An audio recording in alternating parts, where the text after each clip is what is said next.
یہ روزہ رکھنا ہے۔ نمبر 2 سحری جو ہے نا عام لوگوں کے ہمارے ہاں ایک ٹرینڈ بن گیا ہے، میں آپ کی بات نہیں کر رہا، ہمارے معاشرے میں وہ رات دیر تک جاگتے ہیں، دیر تک، اور کہتے ہیں یار 2 بج گئے چلو ہم کھا پی کے سوؤں، ہم کھا پی کے سوؤں۔ اب کھاتے پیتے ہیں وہ سحری کی نیت سے اور پھر اس کے بعد سو جاتے ہیں، فجر بھی رہ گئی، وہ تو علیحدہ مسئلہ ہے۔ لیکن یہ جو بہت پہلے سحری کر لینا، یہ نبی صلی اللہ علیہ وسلم کے فرامین کے اور آپ کے عمل کے بالکل خلاف ہے۔ نبی صلی اللہ علیہ وسلم نے ایک تو فرمایا کہ سحری لازمی کیا کرو، ہاں کوئی مجبوری میں رہ جائے تو علیحدہ بات ہے۔ فرمایا کہ سحرو، سحری کرو، ان فی السحور برکہ، کہ جو سحریاں ہیں اس کے اندر اللہ نے برکت رکھی ہوئی ہے، یہ ساری ضرور کرو۔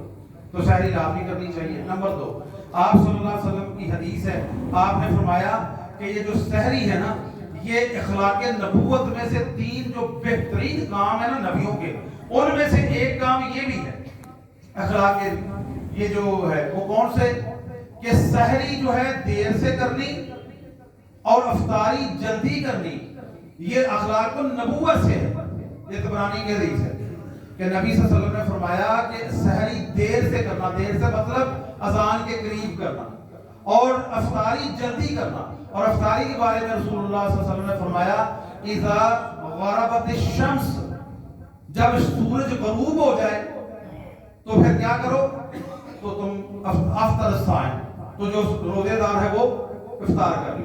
اس کے لیے احتیاط کرتے رہنا، 2 منٹ 4 منٹ 5 منٹ 15 منٹ، یہ احتیاطی اللہ کے رسول سے ثابت نہیں۔ آپ نے فرمایا جلدی افطاری کرو، جلدی کا مطلب غروب آفتاب سے پہلے نہیں، جیسے ہی غروب آفتاب ہو جائے اس کے بعد ڈیلے کرنا، انتظار کرنا، یہ بات غلط ہے، یہ نبی صلی اللہ علیہ وسلم نے منع فرمایا۔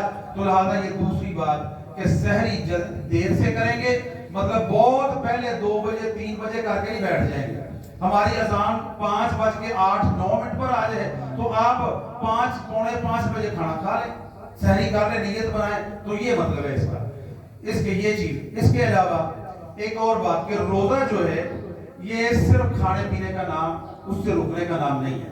اللہ رب العالمین نے ہمیں حکم دیا کہ تم نے فجر سے لے کے مغرب تک یعنی غروب آفتاب کھانا پینا نہیں ہے۔ ہم اللہ کی بات مان لی، ہم نے کھانا درمیان میں بالکل ہی کھا رہے، لیکن اللہ نے صرف ان 2 باتوں سے روکا ہے ہمیں، کہ اللہ رب العالمین نے ہمیں صرف 2 ہی باتوں سے روکا ہے۔ اللہ نے ہمیں جھوٹ سے روکا، اللہ نے غیبت سے روکا، اللہ نے چغلی سے روکا، اللہ نے بہت ساری چیزوں سے روکا ہوا ہے، اور اس کے علاوہ اللہ رب العالمین نے اور معاملات سے روکا، فحاشی سے روکا۔ یہ بہت بڑی بات ہے۔ نبی صلی اللہ علیہ وسلم نے فرمایا کہ جو روزہ رکھے نہ تو وہ فحش گوئی کرے، فحش گوئی گندی باتیں وہ نہ کرے، اور اس کے علاوہ نبی صلی اللہ علیہ وسلم نے اور منکرات سے روکا، یہ نبی صلی اللہ علیہ وسلم کی احادیث ہے، گالی گلوچ سے روکا، لڑائی بڑائی سے روکا، تو نبی صلی اللہ علیہ وسلم نے سب چیزوں سے روکا۔ تو یہ روزہ جو ہے سب معاملات کے لیے ہے۔ اس کے علاوہ جو روزہ جو ہے نا وہ کہتے ہیں کس کس چیز سے نہیں ٹوٹتا۔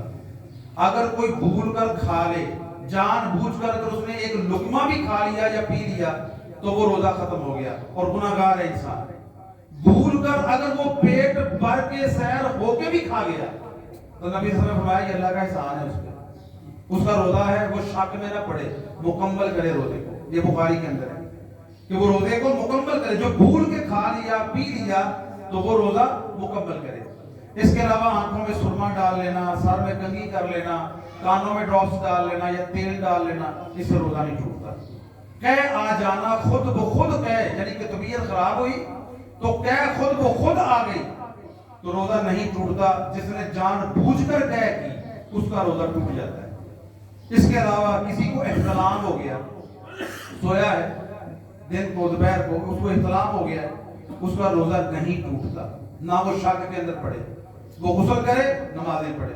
اگر کسی نے جان بوجھ کر یہ گندی حرکت کی تو اس کا کچھ نہیں رہے گا۔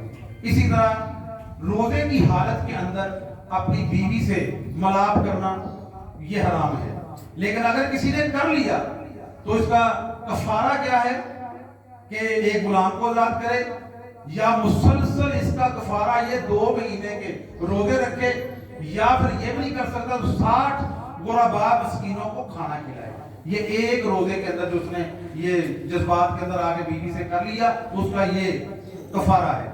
یہ چیز ہے اس کے علاوہ اور بہت ساری چیزیں ہیں، مثال کے طور پہ منہ کے اندر، یا خواتین جو ہے نا وہ کھانا پکاتی ہیں، یا کوئی اور کوک ہے کھانا پکاتا ہے تو اس نے روزہ ہے لیکن اس نے کچھ ذائقہ، اس کی نمک مرچ وغیرہ چکھنی ہے، تو وہ زبان کی حد تک، اندر نکلے گا نہیں، زبان کی حد تک اس کو چکھ سکتا ہے، اس کی گنجائش موجود ہے۔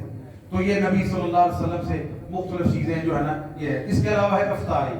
نبی صلی اللہ علیہ وسلم کی جو ترجیح ہوتی تھی، آپ صلی اللہ علیہ وسلم تر کھجور سے روزہ افطار کرتے، اگر تر کھجور نہ ہوتی تو خشک کھجور سے، جس کو ہم چھوارا بھی بول دیتے ہیں، آپ اس سے روزہ افطار کرتے، اور یہ بھی نہ ہوتا تو آپ پانی سے کر لیتے۔ پھر ایک بات مشہور ہے کہ اگر یہ بھی نہ ہوئے تو نمک نہ کر لو، یہ بھی سنت ہے، یہ بات ثابت نہیں ہے۔ یہ نمک سے کرنے والی سنت جو ہے نا بات، یہ ثابت نہیں ہے۔ پانی موجود ہے اس سے کر لیں، اور اس کے علاوہ آپ دودھ کھجور سے کر سکتے ہیں کوئی اور، لیکن انواع اقسام کی ڈشیں لگا کر وہ سارے دن کی کسر پوری کرنا، یہ کوئی نبی صلی اللہ علیہ وسلم کا طریقہ نہیں ہے۔ بعد میں تراویح پڑھنی ہے، سارا کچھ کرنا ہے، اس سے تھوڑا سا گریز کرنا چاہیے فوڈ کے اعتبار سے۔